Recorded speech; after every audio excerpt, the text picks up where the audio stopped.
नमस्कार दोस्तों। आज मैं आपके लिए लेके आई हूँ मुंशी प्रेमचंद्र की एक सुप्रसिद्ध कहानी, नमक का दरोगा। चलिए शुरू करते हैं।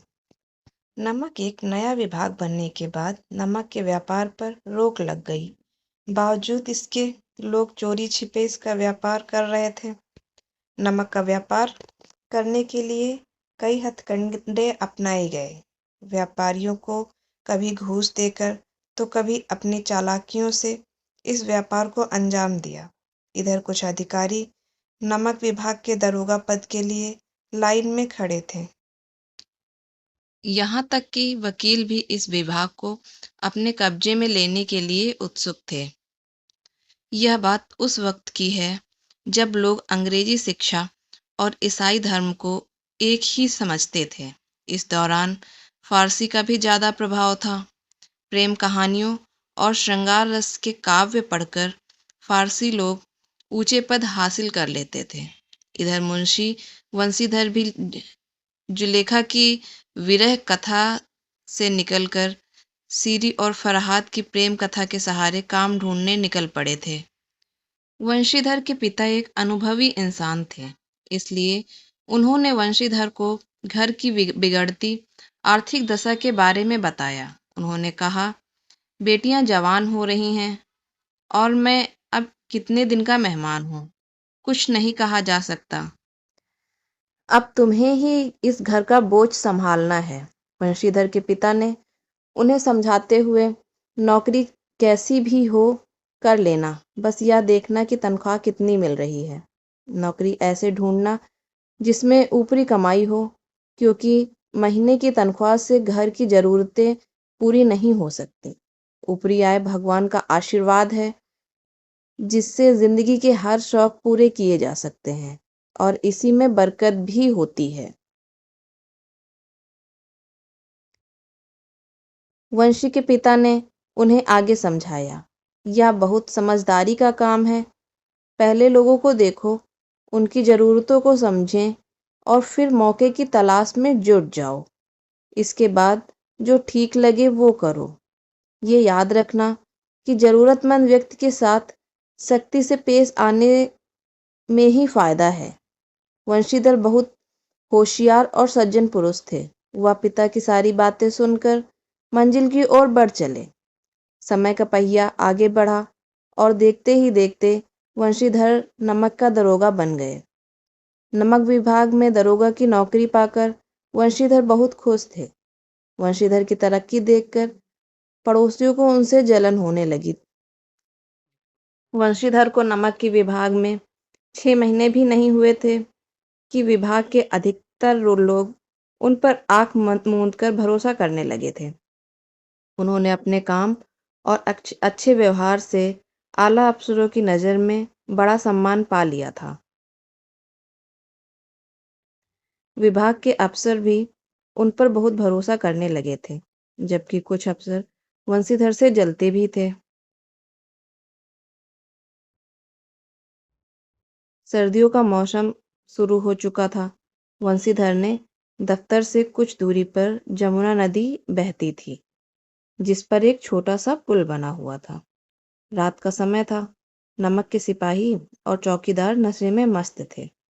नमक के दरोगा मुंशी वंशीधर भी दफ्तर में आराम कर रहे थे। उन्हें अचानक कुछ गाड़ियों और मल्लाहों की आवाज़ सुनाई दी। आवाज़ सुनकर दरोगा जी नींद से जागे। दरोगा जी ने मन में सवाल किया कि आखिर इतनी रात में गाड़ियां नदी के पार क्यों जा रही हैं। दरोगा जी ने अपनी वर्दी पहनी और तमंचा जेब में रखकर पुल पर जा पहुंचे। वहां उन्होंने देखा कि कई गाड़ियां एक कतार में पुल पार कर रही हैं। उन्होंने कड़क आवाज में पूछा, ये किसकी गाड़ियां हैं? दरोगा जी की दहाड़ सुनकर वहां थोड़ी देर के लिए सन्नाटा छा गया। उनमें से किसी एक ने दरोगा जी को बताया, ये पंडित आलोपी दीन की गाड़ियां हैं। दरोगा जी ने पूछा, आलोपी दीन कौन है?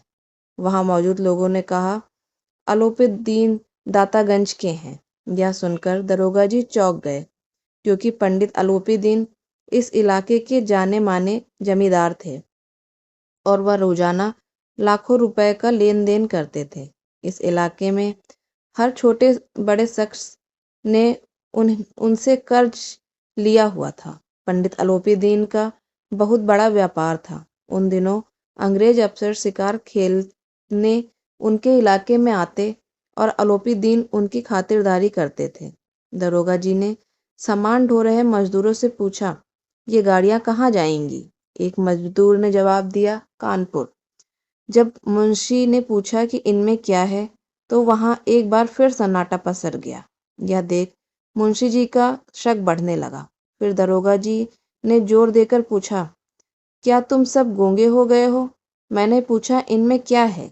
जब इस बार भी किसी ने कोई जवाब नहीं दिया, तो मुंशी जी गाड़ी में लदे सामान को देखने चले गए।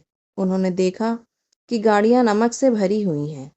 इस घटना की सूचना जैसे ही पंडित अलोपी दीन को मिली, वो लिहाफ ओढ़े दरोगा के पास खड़े हो गए और बोले, दरोगा साहब, ऐसा क्या अपराध हो गया हमसे कि गाड़ियों को आगे जाने नहीं दिया जा रहा है? दरोगा वंशीधर ने कहा, यह सरकारी आदेश है।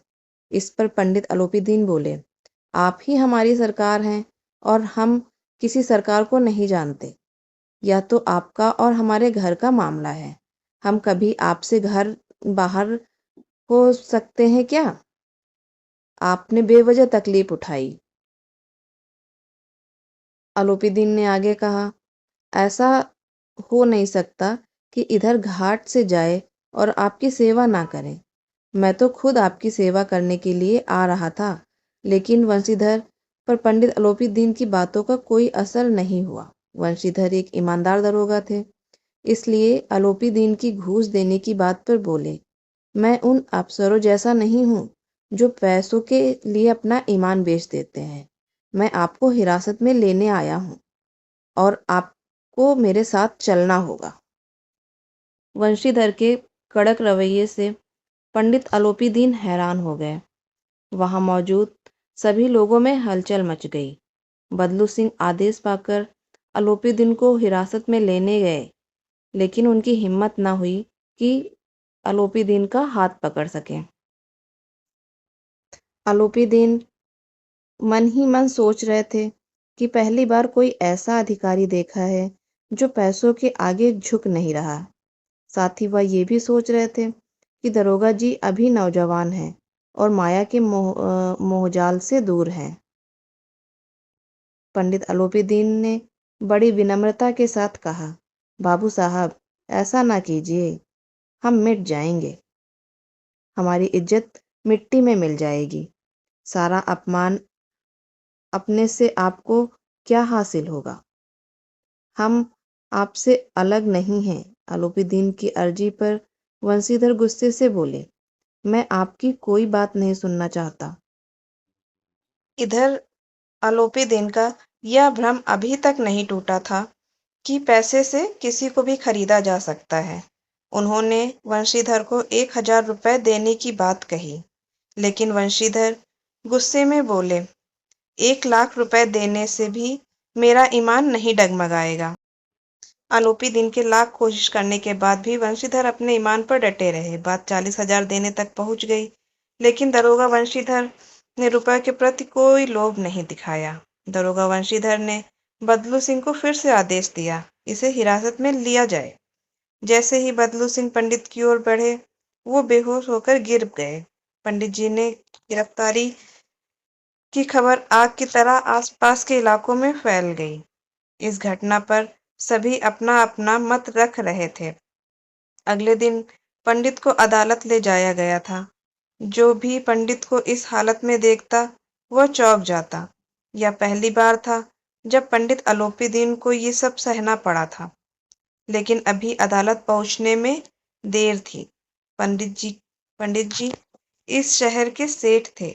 अधिकारी लोग, उनके भक्त, वकील उनके आज्ञा पालक और चपरासी चौकीदार सब उनके गुलाम थे। उन्हें पैसों की चिंता ना थी। सच को झूठ साबित करने के लिए सारे इंतजाम किए गए। इधर वंशीधर के पास सच के सिवा कोई चारा नहीं था। सबूत नहीं थे। उन्हें विश्वास था कि पंडित आलोपीदीन को सजा जरूर मिलेगी, लेकिन सब कुछ उल्टा हो गया। डिप्टी मजिस्ट्रेट ने पंडित आलोपीदीन को बरी करते हुए कहा, इन पर लगाए गए सभी आरोप बेबुनियाद हैं। पंडित आलोपीदीन हंसते हुए दरोगा वंशीधर के पास से गुजर गए। दरोगा को सभी के सामने अपमान झेलना पड़ा, यहाँ तक कि उन्हें नौकरी से भी हटा दिया गया। यह खबर लिए जब मुंशी बंशीधर अपने घर पहुंचे तो पिता ने उन्हें खूब सुनाया। उन्होंने कहा, मेरे लाख कहने पर भी तुमने मेरी बात ना मानी। मेरा मन कर रहा है कि मैं अपना और तुम्हारा सिर फोड़ दूं। मुंशी बंशीधर चुपचाप सब कुछ सुनते रहे। इस तरह लगभग एक हफ्ते बीत गया। एक दिन शाम के समय एक सजा धजा रथ वंशीधर के घर के सामने आकर खड़ा हुआ। वो आलोपीदीन थे।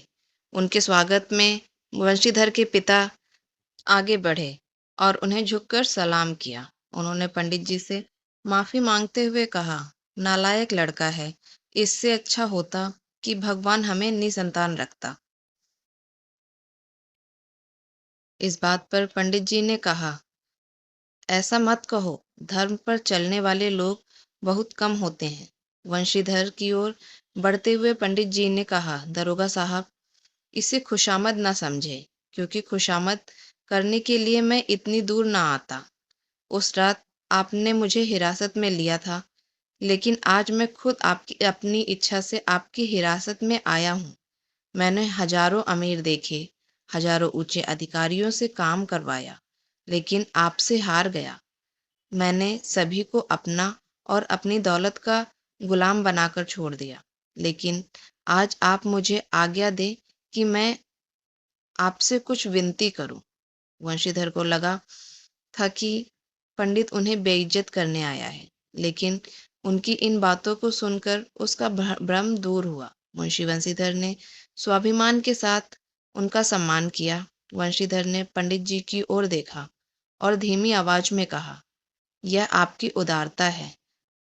मैं धर्म में जकड़ा हुआ था, नहीं तो मैं आपका दास हूँ।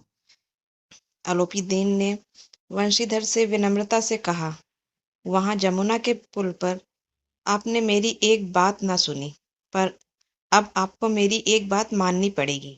वंशीधर ने कहा, मैं भला आपके क्या काम आ सकता हूँ, लेकिन आप जो करना कहेंगे उसमें कोई गलती ना होगी। आलोपीदीन ने एक स्टाम्प लगा पत्र निकाला और उसे वंशीधर को देकर बोले, इस पद को स्वीकार कर लो और अपने हस्ताक्षर कर दो।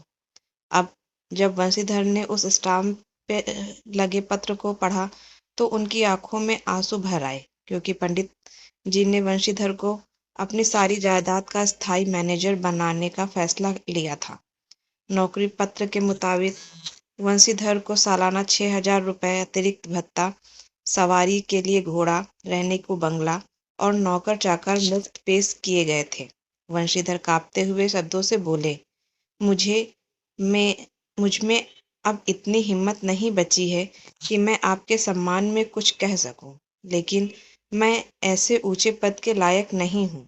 आलोपीदीन हंसते हुए बोले, मुझे इस समय तुम्हारे जैसे एक अयोग्य शख्स की जरूरत है।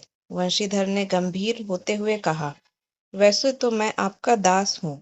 आप जैसे महान और सज्जन पुरुष की सेवा करना मेरे लिए सौभाग्य की बात है, लेकिन मुझ में ना तो समझ है और ना ही शिक्षा जो इन कमियों को पूरा करे।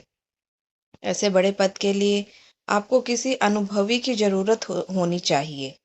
वंशीधर की बात सुनकर आलोपीदीन ने वंशीधर को कलम थमाते हुए कहा, मुझे ना तो समझदार इंसान की चाह है और ना ही किसी अनुभवी शख्स की। ईश्वर की कृपा से मुझे एक मोती मिला है जिसके आगे अनुभवी इंसान भी फीके पड़ जाएं।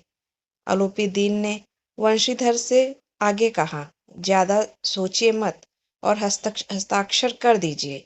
ईश्वर से यही प्रार्थना करता हूँ कि वह आपको नदी तट वाला रौबदार, ईमानदार, कठोर और धर्मनिष्ठ दरोगा बनाए रखे। इतना सुनकर वंशीधर की आंखों में एक बार फिर भर आई। उन्होंने पंडित जी की ओर श्रद्धाभाव से देखा और नौकरी पत्र पर हस्ताक्षर कर दिए। यह देख अलूपीदीन ने मुंशी वंशीधर को अपने गले से लगा लिया।